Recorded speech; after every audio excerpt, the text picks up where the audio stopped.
Hi విను.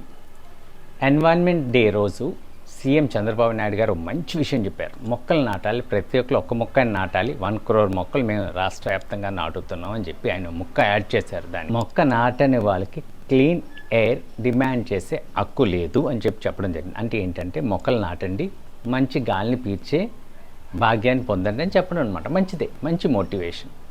కానీ నేను అడుగుతాను, 2022లో భారతదేశంలో సింగిల్ యూస్ ప్లాస్టిక్ని బ్యాన్ చేసాం. అంటే ఒక చట్టాన్ని తీసుకొచ్చారు. ఆ చట్టాన్ని మనం అందరూ పాటించాలి, ప్రతి ఆఫీస్లో పాటించాలి. కానీ ఎన్ని ఆఫీసెస్లో పాటిస్తున్నారు, ఎంతమంది పాటిస్తున్నారు అన్నది ఇక్కడ నా ప్రశ్న. ప్లాస్టిక్ గురించి కూడా చంద్రబాబు నాయుడు గారు చెప్పారు. ఏంటంటే ప్లాస్టిక్ రహిత ఆంధ్రప్రదేశ్ ఉండాలి, బికాస్ ఈ ఇయర్ థీమ్ కూడా అది. కానీ మన గవర్నమెంట్ ఆఫీసెస్లో ఎందుకు స్టీల్ బాటిల్స్ని పక్కా రూల్ కింద ఇంపోజ్ చేయట్లేదు? ఎందుకు ఫ్లెక్సెస్ని బ్యాన్ చేయట్లేదు? ఎందుకు ఫంక్షన్స్ జరుగుతుంటే బ్యాక్డ్రాప్లో ఉండే ఫ్లెక్స్ క్లాత్ ఎందుకు చేయట్లేదు? సో ఆ బ్యానర్ క్లాత్ చేయొచ్చు కదా. ఇంకా ఈ ప్రోగ్రాంలో కూడా ఏంటంటే ప్లాస్టిక్ ఫ్లెక్స్నే యూస్ చేశారు. బ్యాన్ చేసిన సింగిల్ యూస్ ప్లాస్టిక్ ఫ్లెక్స్నే యూస్ చేశారు. దారుణం. తర్వాత ఆఫీస్కి వచ్చేటప్పుడు టిఫిన్ కానీ భోజనాలు కానీ తెచ్చుకునేటప్పుడు ప్లాస్టిక్ కవర్స్ని ఎందుకు నిషేధించట్లేదు? సో అది ఎక్కడి నుంచి స్టార్ట్ అవ్వాలి? గవర్నమెంట్ ఆఫీసెస్ని స్టార్ట్ అవ్వాలి. సో మనం స్టార్ట్ చేస్తే అది ఇంప్లిమెంటేషన్ ప్రాసెస్లోకి వెళ్తుంది.